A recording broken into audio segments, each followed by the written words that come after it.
Selamünaleyküm değerli bağışçılarımız. Afrika'nın Nijerya bölgesindeyiz. Kurbanlıklarımızı aldık. Yarın kısmet olursa bayram namazından sonra kesmeye başlayacağız. Buradaki yetim, muhtaç ailelere dağıtacağız.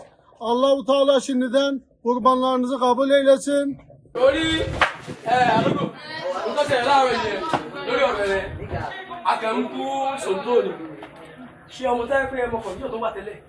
Çelik, Abdullah Çevik, Ganime Özaslan, Muhammed Çavuş, Derya Dağlıoğlu. Vekaletlerini verdim. Bismillah, Allahu Ekber. Mustafa Cengiz, Halil Karaşahit, Mehmet Emin Cengiz. Vekaletlerini verdim. Bismillah.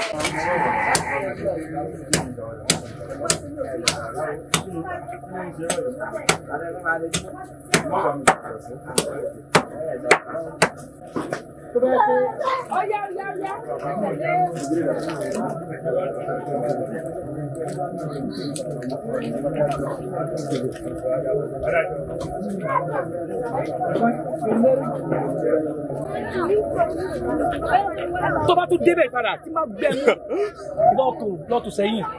Ìwọ tó bá ti gbà tó bá ti bọ́ sórí ìlà ó jẹ ìyà.